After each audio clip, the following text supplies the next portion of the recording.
저희 교회에 새로 오신 분들 소개하는데 참 우리나라가 정말 완전히 국제화된 나라가 되었구나 하는 생각을 하게 되었습니다. 우리 호주에서 오신 데이비스, 그리고 또 우리 어느 나라에서 오셨는지 모르겠으나 이름이 레지나. 그래서 왠지 한국 토종 이름은 아니지요. 그래서 외국 생활을 하셨을 것 같은 생각이 드는데 아마 이 자리에 계신 분들 가운데서도 해외에서 생활을 했던 분들이 절반 이상은 되지 않을까 싶은 생각이 들고요. 여러분들이 사용할 수 있는 언어들만 다 모아도 굉장히 많은 국제회의의 공용어가 다 나오지 않을까 싶은 그런 생각이 듭니다. 근데 여러분, 여러 나라 말들이 각각의 특색을 가지고 또 그 나라 말을 배우는 것도 나름 재미도 있고 또 각 나라의 언어의 아름다움들이 있는 것도 사실이지만, 사실 우리가 이 국제화된 시대에 가장 힘들고 어려운 것은 말이 안 통한다는 것이죠. 저도 영어로 공부할 때 얼마나 죽을 고생을 했는지 모르겠습니다. 첫 시간에 선생님께서 숙제를 내줬는데 그게 무슨 숙제를 내준지도 몰라가지고 그 다음 시간에 갔더니 다른 아이들은 다 숙제를 내고 있는데 저만 멍하니 앉아 있었던 그런 기억. 또 안 되는 영어를 좀 더 잘해보겠다고 영어권 청소년들 부서를 맡아가지고 제가 영어로 이렇게 설교를 하면은 나중에 예배 끝나고 나서 우리 청소년들이 와가지고 와, 참 성령님이 살아계신가 봐요, 역사하시나 봐요. 그래서 왜 그러냐 그러면 목사님 한국말로 이렇게 하시는데 어떻게 저 가끔 들리네요. 그러니까 저는 영어로 설교했는데 애들은 제가 한국어로 설교했다고 생각하고 그런데 가끔 들리니까 참 신기하다, 뭐 이런 얘기들을 저에게 하곤 했던 기억이 납니다. 그 영어 때문에 겪었던 그 수모와 또 어려움과 이런 걸 생각하면 어쩌자고, 그러면 생각나는 인간들이 있죠.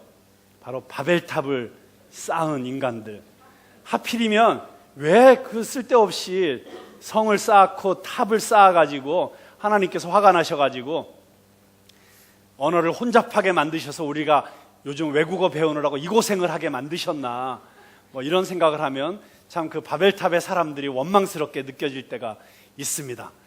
자, 그런데 제가 오늘 본문 말씀을 보면서 한 가지 이상한 생각을 하게 되었어요. 그것은 무엇이냐면 도대체 바벨탑을 쌓은 사람들, 성경에 정확히 보면 그들은 탑만 쌓은 것이 아니고 도시를 세웠습니다. 자, 우리가 성과 탑을 쌓자, 하늘에 닿는 탑과 그리고 성을 쌓자고 했습니다. 그러니까 사실은 탑만 쌓은 게 아니고 성과 탑을 쌓은 사람들. 자, 이 사람들이 도대체 무슨 잘못을 했기 때문에 하나님께서 저들을 언어를 혼잡케 해서 다 흩어버리셨을까? 여러분, 성경에 오늘 김은준 전사님이 성경을 읽는 동안에 여러분들이 혹시 따라 읽으시면서 어떤 발견을 하셨는지 모르겠어요. 자, 여러분, 바벨탑을 쌓은 사람들이 도대체 뭘 잘못했습니까? 오늘 우리가 읽은 창세기 11장 1절부터 9절까지에 보면 거기에서 예를 들어 그 사람들이 자, 우리가 하나님을 거역하자라든가 또는 하나님을 향해서 뭔가 불경건한 언어를 하늘을 향해서 내뱉었다든가, 아니면 그들이 모의를 해가지고 다시는 하나님이 우리에게 간섭하지 못하도록 하자, 뭐 이런 역적 모의를 했다든가, 그런 걸 발견하셨습니까? 한번 여러분 성경 가지고 계시죠? 보시면서, 눈으로 이렇게 쭉 보시면서 도대체 이들이 하나님에 대해서 뭘 잘못했기 때문에 하나님이 이렇게 벌을 내리셨을까? 자, 이름을 내자. 자, 여기 또요. 자, 이름을 내자. 그리고 흩어짐을 면하자. 자, 그러니까 지금 이 사람들이 이렇게 성을 쌓는 목적이 거기 정확하게 나와 있습니다. 두 가지죠. 이름을 내자, 흩어짐을 면하자. 자, 근데 여러분, 이름을 내자는 게 잘못된 것입니까? 여러분, 여기서 나는 이름 내기 싫다. 나는 정말 내 평생 살면서 어떤 이름도 내기 싫고 나는 조용히 정말 무명의 용사로 살다가 아무에게도 기억되지 않은 채로 조용히 사라져가는 그런 존재로 살고 싶다라는 게 자기 인생의 목표이신 분 한번 손 들어보세요. 그런 분은 없으시죠? 무언가 내가 이 땅에 살다 갔으면 호랑이는 가죽을 남기고 사람은 이름을 남긴다고 뭔가 좋은 이름을 남기고 싶고, 그리고 내 자손들이 내 이름을 좋은 뜻으로 기억해 주기를 원하는 거는 그건 정상적인 거 아닌가요? 이름 내는 게 여러분 잘못되는 건가요? 우리가 이름을 내면 하나님이 싫어하실까요? 제가 한번 그렇게 물어볼게요. 우리가 유명해지고 이름을 내면 하나님이 싫어하실까요? 혹은 저게 나인 하나님보다 저게 더 유명해지려고 그러네? 질투하실까요? 어떻게 생각하세요? 자, 우리 동양사상에 보면 여러분 효도가 뭐냐라고 할 때 저희 아버님께서 늘 저에게 가르쳐 주신 말씀이 있는데 이런 말씀을 저에게 가르쳐 주셨어요. 신체 발부는 수지 부모니 불감 훼손이 효지 시요. 자, 무슨 뜻이냐? 이 신체 발부, 우리 몸에 있는 모든 이 팔다리 이런 모든 것들은 다 부모로부터 받은 것이니 불감 훼손, 감이 상하지 않게 하는 것이 효의 시작이다. 효지 시요. 그랬어요. 그게 효의 시작입니다. 그럼 효의 마침은 무엇일까요? 효의 완성. 입신양명하여 양부모명함이 효지 종야니라. 무슨 뜻이냐? 내가 출세해서 내 이름이 높아짐으로써 오히려 우리 부모님의 이름을 드러나게 하는 것. 그렇지 않습니까? 누가 어디 뭐 과거에 급제했다, 고시에 뭐 수석을 했다 그러면 당장 그 다음에 따라오는 게 뭐예요? 누구누구 아들이라더라, 누구누구 딸이라더라 해서 그 부모의 이름이 높아지게 돼 있잖아요. 그러니까 내가 입신양명해서 양부모명, 부모의 이름을 드러나게 하는 것이 효의 끝이다. 이게 동양 사상이었어요. 자, 그러니까 여러분 이렇게 이름을 낸다는 것, 그게 과연 나쁜 것인가?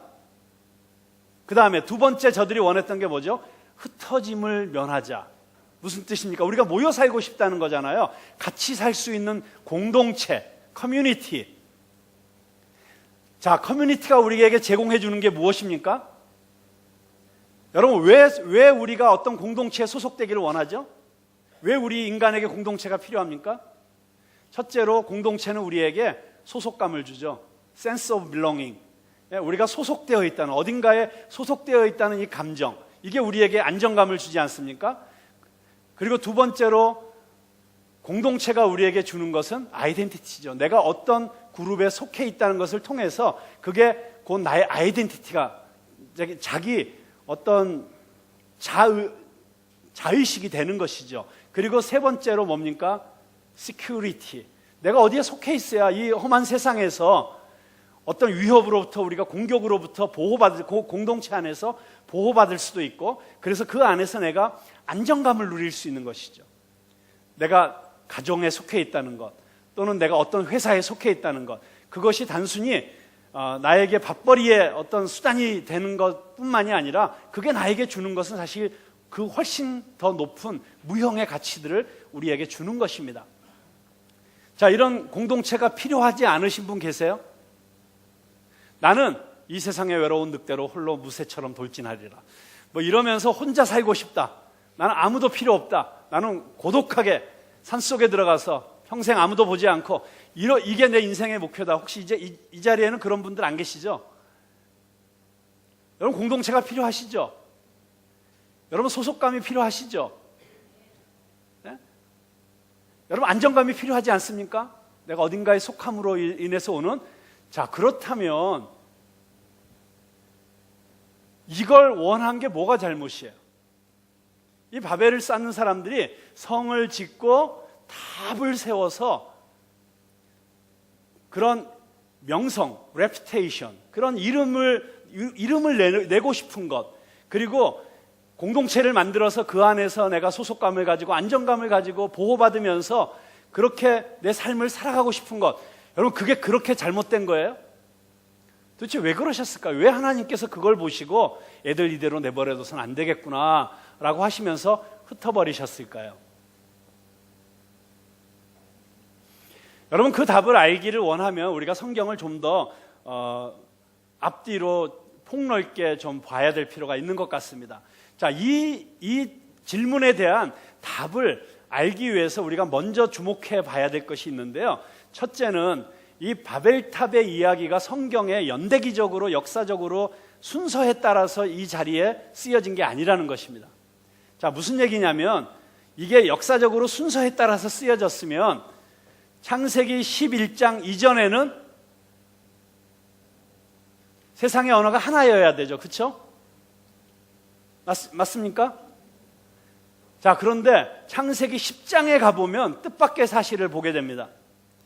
창세기 10장 5절, 그리고 20절, 그리고 30절에 보면 거기 어떻게 돼 있어요? 노아의 후손들의 족보, 함, 셈, 야벳의 족보가 쭉 기록이 되어 있는데요. 그 함의 족보가 이러이러하게 되어 있다. 셈의 족보가 이러이러하게 되어 있다. 또 야벳의 자손이 이러이러하게 흩어져서 여기저기 살았다라는 걸 이야기하면서 결론적으로 뭐라고 꼭 얘기하면서 마무리를 짓냐면 그 땅에 민족과 언어를 따라서 살았더라. 그러니까 이미 창세기 10장에 보면 민족과 방언을 따라서 언어가 다 갈라져 있어요.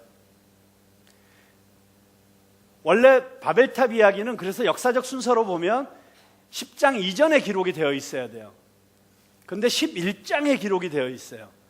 이미 10장에서 다 언어가 민족을 따라서 다 나뉘어졌다고 기록되어 있음에도 불구하고 그 언어가 나뉘어지게 된 사건은 11장에 기록이 되어 있다. 자, 이것은 무슨 의미일까요? 여러분, 성경을 해석하는 데 있어서 아주 굉장히 중요한 원칙 가운데 하나가 있습니다. 이거는 일반적인 해석학에도 똑같이 적용되는 얘기인데요. Location is interpretation. 어느 자리에 있느냐가 그것 자체가 곧 해석이다. 그런 뜻이죠. 쉽게 얘기하면 이런 거예요. 여러분이 주일날 어디에 가 있느냐가 그 사람의 인생을 해석해 볼 수 있는 중요한 이 키가 되는 거죠. 여러분이 금요일 저녁에 불 받으러 저 MB 나이트클럽에 가 있느냐, 아니면 푸른 나무에 블루밍에 와 있느냐, 여러분이 가 있는 그 자리가 곧 여러분의 인생을 해석해 주는 거죠. 그러니까 location is interpretation. 내가 1월 1일 날 어디에 가 있느냐, 내가 가 있는 그 자리, 또는 내가 지금 어디에 살고 있느냐, 그 로케이션 자체가 많은 것을 해석하게 해줄 수 있는 것이죠. 성경을 해석하다 보면 성경에 왜 이 이야기가 앞뒤로 연결되어 나타날까 하는 것만 생각해 보아도 굉장히 많은 인사이트, 많은 깨달음을 얻을 수가 있게 됩니다. 자, 바벨탑 이야기가 10장 전이 아니고 10장이 지난 11장에 나와 있다. 이것 자체가 우리에게 주는 깨달음의 열쇠는 무엇일까요? 그것은 바로 이 11장에 있는 바벨탑 이야기를 12장에 나타나는 시작되는 아브라함의 이야기와 연결시켜서 보라는 것입니다. 그러니까 바벨탑 이야기를 푸는 열쇠는 아브라함에게 있습니다. 자, 이게 무슨 이야기인지 한번 좀 더 찬찬히 살펴보도록 하겠습니다.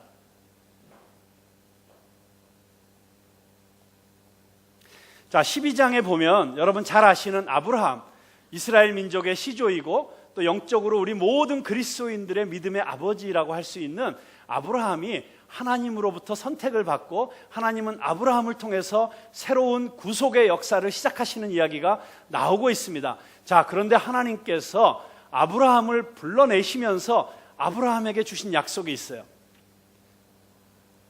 자, 한번 성경을 같이 읽어볼까요? 창세기 12장 2절 말씀, 12장 2절 말씀 함께 읽어보겠습니다. 시작. 내가 너로 큰 민족을 이루고 내게 복을 주어 내 이름을 창대하게 하리니 너는 복이 될지라. 와우! 여러분 신기하지 않습니까? 하나님께서 새 역사를 시작하기 위해서 아브라함이라는 사람을 선택해서 갈대아 우르라는 곳에서 우상 숭배하던 아버지 밑에 있던, 그리고 그 우상을 만들던 그 집안에서 뽑아내서 너는 내가 내게 지시하는 땅으로 가라라고 명령하시면서 그 아브라함에게 이렇게 약속하셨는데, 하나님이 아브라함에게 주신 약속이 두 가지예요. 첫째는 무엇입니까? 내가 너로 큰 민족, 그냥 민족이 아니에요. 큰 민족. 공동체도 작은 공동체가 아니고 큰 거. 여러분, 공동체의 단위 중에 우리 인간 사회에서 지금 현재 가장 큰 단위는 뭐예요? 일반적으로 볼 땐 국가잖아요. 네. 근데 어떤 의미에서 국가보다 더 큰 단위가 민족이에요. 왜냐하면 한 민족이 여러 나라를 할 수 있으니까. 그런데 너로 큰 민족을 이루게 하겠다. 공동체에 대한 약속입니다. 너를 통해서 내가 큰 공동체를 이 땅에 존재할 수 있게 해주겠다. 자, 두 번째 약속이 뭡니까? 자, 복의 근원 되기 전에 두 번째 약속이 뭐예요? 내 이름을 창대케 하리라. reputation, fame, 명성을 주시겠다는 거예요. 자, 여러분, 바벨탑의 사람들이 원했던 게 두 가지였죠. 뭐였죠? 네, 명성, 이름과 공동체. 하나님이 아브라함에게 주시겠다고 약속했던 약속 두 가지. 뭐예요? 이름과 공동체. 여러분, 갑자기 뭐가 반짝반짝하면서 뭐가 느껴지지 않습니까? 와우! 그러고 보면 바벨탑의 사람들이 원했던 것이나 아브라함에게 하나님께서 주시겠다고 약속했던 것이 같은 것이네.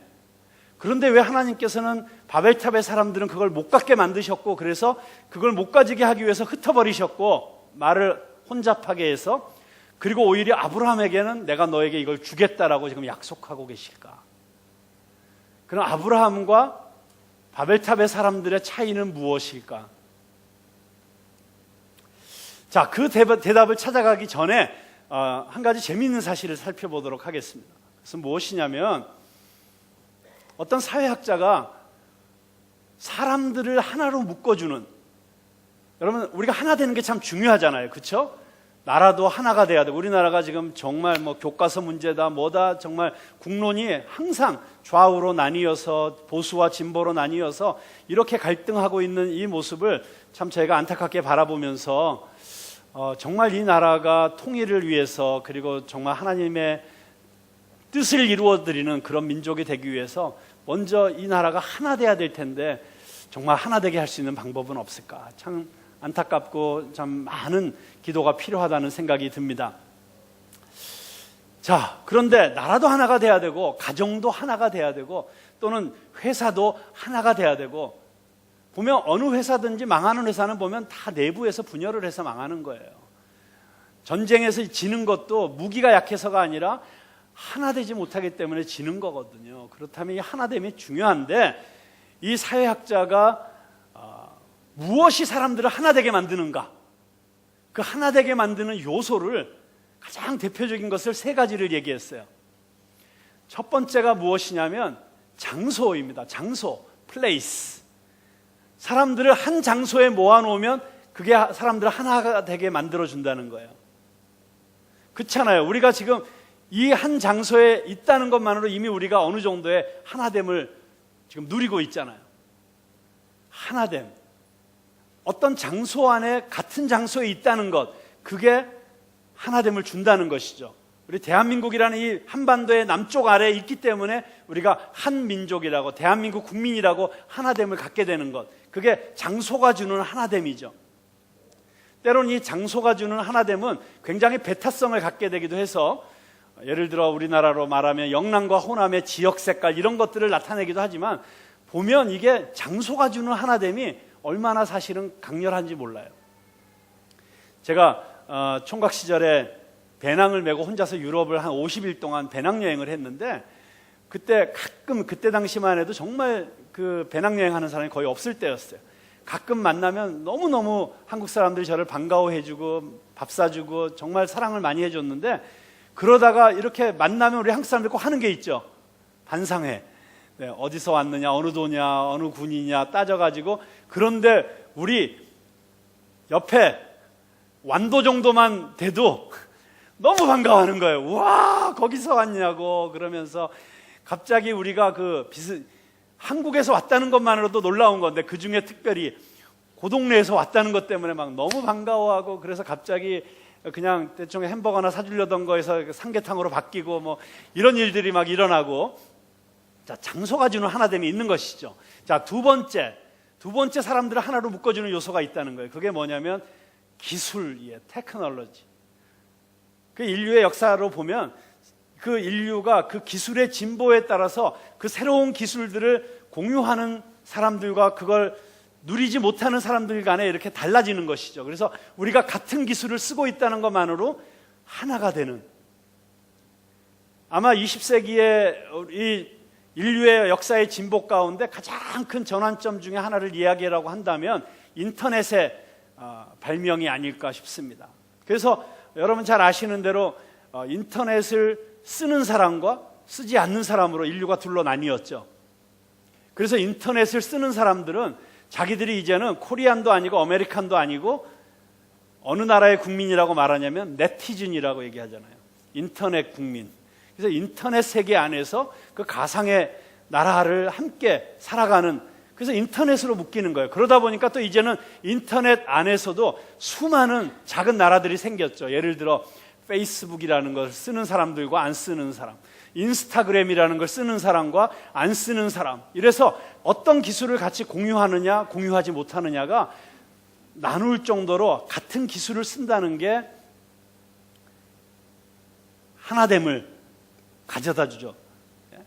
똑같이 너와 내가 애플워치를 쓰느냐 안 쓰느냐에 따라서 너도 애플, 나도 애플, 그래서 갑자기 거기서 동질성을 느끼고 이러는 것들. 물론 이런 얘기가 있습니다. Technology has no history. 기술은 역사가 없다. 그게 무슨 얘기냐면 그만큼 기술이 빨라서 그거에 붙잡혀 있으면 그거는 조금 지나면 기술이 바뀌기 때문에 과거의 기술이 의미가 없어진다, 뭐 이런 의미로 쓰이고 있습니다만은 어쨌든 기술을 통해서 사람이 하나가 되기도 합니다. 그리고 세 번째, 어떤 요소가 있냐면 프로젝트라고 아시죠? 네? 뭔가를 같이 하는 거, 뭔가를 만들어내는 거. 그래서 어떤 프로젝트를 같이 하면 그거 하면 사람들이 하나가 되는 거예요. 그래서 이런 실험을 했어요. 처음 만나는 사람 100명을 놔두고 어떻게 했을 때 이 100명을 가장 빨리 하나 되게 할 수 있느냐라고 했을 때 가장 저들을 빨리 하나 되게 만드는 방법은 저들이 달성하기가 약간 아주 어려우면 안 되고 약간 어려운 정도의 과제를 던져줬을 때 그 과제를 같이 하면서 금방 하나가 된다는 거예요. 여러분, 그래서 이 과거로부터 이 통치자들이 백성을 하나로 만들기 위해서 제일 많이 하는 게 뭐예요? 프로젝트를 하잖아요. 4대강 프로젝트, 또 뭐 무슨 프로젝트 해가지고 그거를 해가지고 뭐 옛날에 더 고대로 가면 피라미드를 건설한다던가 뭐 만리장성을 세운다던가 이런 것들을 통해서 사람들을 하나로 만들고 싶어 하는 것이죠. 가만히 보면 교회도 프로젝트를 통해서 사람들을 하나로 만들려고 하는 그런 시도들이 많이 있는 것 같습니다. 여기 보니까 교회가 어느 정도 이렇게 역사가 있고 시간이 지나면은 좀 교회 안에 좀 지루함도 생기고 그리고 뭔가 알 수 없는 이런저런 불만들이 생기고 이래요. 그럴 때 많은 경우에 목회자들이 그거를 돌파해내기 위한 프로젝트로 교회 건축 프로젝트를 하죠. 그래서 교회 건축이라는 비전을 딱 세우고 그리고 거기에 막 철야기도를 하고 또 작정헌금을 하고 해가지고 밀어붙이면 그 교회를 짓는다는 그 프로젝트가 가는 동안에는 교회가 진짜 하나가 돼요. 그래서 가장 교회를 쉽게 빨리 단합시키는 것 중에 하나는 교회 건축이에요. 그런데 물론 그렇게 하나 되고 나니까 나중에 교회 건축이 끝난 다음에 교회 건축 끝나고 목사님 쫓겨나는 교회도 많이 봤고요. 그리고 교회가 갈라지는 교회도 많이 봤고요. 그러니까 그 프로젝트를 가지고 하나가 된다, 하나 될 수는 있는데 그게 과연 영속적인 것인가, 이거에 대한 의문을 우리가 가질 수가 있겠죠. 어쨌든 이 세 가지 요소가 있다는 것입니다. 재미있는 사실은요, 오늘 우리가 읽어본 이 바벨탑의 이야기에 그 세 가지 요소가 다 나와 있어요. 첫째는 장소가 있습니다. 그들이 동쪽으로 움직이다가 시나이 평야라는 평야를 만났어요. 자, 살기 좋은 장소예요. 보니까 확장성도 있고 여기서 뭔가 정착해서 살아가면 굉장히 유리한 점이 많을 것 같은 바로 그런 장소를 발견했습니다. 시날 평야라는 장소가 있었어요. 자, 그 다음에 기술이 등장합니다. 신기술. 거기 뭐라고 되어 있죠? 벽돌로 돌을 대신하고 역청으로 흙을 대신해서 성을 쌓고 탑을 만들자. 재미있는 사실은 그 인류 역사의 그 과학 문명사를 보면 인류가 가장 먼저 벽돌을 쓰기 시작했던 곳이 바로 BC 3000년경의 메소포타미아 지역, 바로 오늘 성경에 나오는 이 시나이 평야였다는 거예요. 거기 그 시나이 평야가 있었던 메소포타미아 지역이었다는 거예요. 자, 그러니까 신기술, 그리고 처음으로 그 당시에 그 역청이라는 건 이제 콜타르잖아요. 지금 아스팔트 만드는 이런 역청이 땅에서부터 올라온 것이죠. 사막에 태양열로 지글지글 끓어가지고 끓는 그 역청을 사용해서 건물을 지을 수 있는 기술이 발명되었다. 신기술이 있었어요. 자, 그리고 세 번째로는 뭐가 있습니까? 프로젝트. 성을 쌓는 프로젝트, 탑을 세우는 프로젝트, 이런 프로젝트가 있었어요. 그러니까 갖출 걸 다 갖춘 거예요. 정말 이 사람들 이대로 내버려 두면 그 신기술을 통해서 좋은 장소에서 이 프로젝트를 통해서 하나가 될 수 있을 거라고 생각했죠. 그래서 자기들이 원하는 명성도 얻고, 그리고 안정감도 얻고, 그리고 보호받을 수 있는 이런 성을 쌓을 수 있다고 생각한 거예요. 자, 그런데 하나님께서 오셔서 그게 안 되도록 허를 찌르셨죠. 이 바벨탑 이야기를 문학 장르로 보면 아이러니라고 하는데요. 우리가 왜 아이러니컬하다 이런 말 많이 하잖아요. 그런데 정말 이 바벨탑 이야기는 아이러니한 거예요. 왜냐하면 그 인간들이 자기들 나름대로는 자기들의 모든 지혜를 다 동원해서 자기들 나름대로 그 당시에 자기들이 하나 될 수 있는 모든 걸 통해서 이런 공동체를 만들어 보려고 발버둥을 치고 있었는데, 하나님께서 하늘에서 내려오셔서 보시고 그냥 옆구리를 쓱 찔렀는데 와르르 무너진 거예요. 허를 찔려서. 그 허를 찔린 게 뭐예요? 언어가 혼잡돼 버린 거예요. 말이 안 통하는 거예요. 말 안 통하니까 그 전에 자기들이 이거면 됐다라고 생각했던 그 모든 게 한순간에 다 무너져 버렸어요. 여러분, 우리 인생이 그런 하나님 앞에서 어리석음을 범할 때가 얼마나 많습니까? 우리는 나름대로 하나님 없어도 내가 잘 살 수 있다고, 하나님 없이도 내가 이렇게 이룰 수 있다고, 내 정도의 학식을 가지면, 내가 지금 벌어놓은 이 정도의 돈이면, 그리고 내가 앞으로 더 벌게 될 이 정도의 돈이면, 또는 내가 가지고 있는 이 정도의 권력이면, 또는 내가 가지고 있는 이 정도의 인맥이면 나 이거 가지고 충분히 살 수 있어. 나 이 정도면 남부럽지 않게 떵떵거리면서 내가 원하는 걸 다 소유하면서 내가 누리고 싶은 인생을 다 즐기면서 그렇게 살 수 있어 라고 큰 소리를 치는 순간 갑자기 예수님의 비유에 등장하는 어떤 부자처럼, 내가 이 정도 창고 지어놨고 이 정도 추수를 해놨으니까 이제는 먹고 누리자 내 영혼아. 그때 하나님께서 오셔서 내가 오늘 저녁에 내 영혼을 거두어 가리라. 그냥 끝나는 거예요.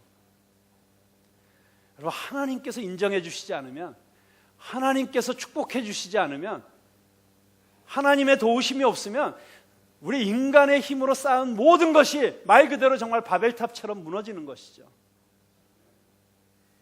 자, 그래서 오늘 이 바벨탑의 이야기가 우리에게 가르쳐주고 있는 교훈은 무엇입니까? 그것은 바로 하나님은 우리 인간에게 놀라운 축복을 주시기 원하시는 분이세요.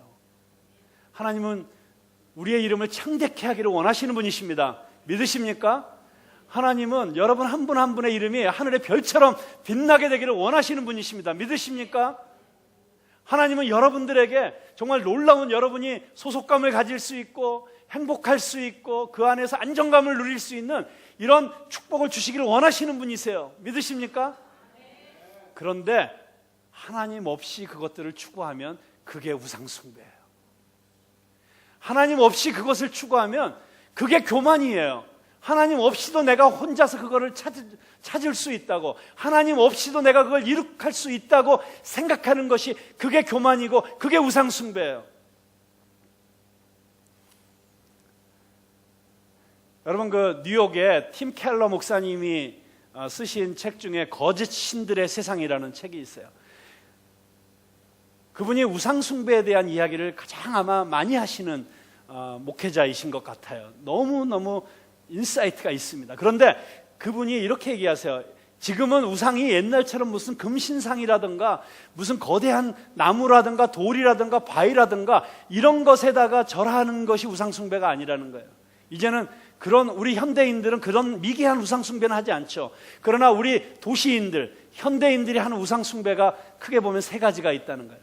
그 중에 하나가 첫째가 인정이라는 거예요. 인정, 사람들로부터의 인정, 어프루벌. 두 번째가 안락, 컴포트, 안락한 삶에 대한.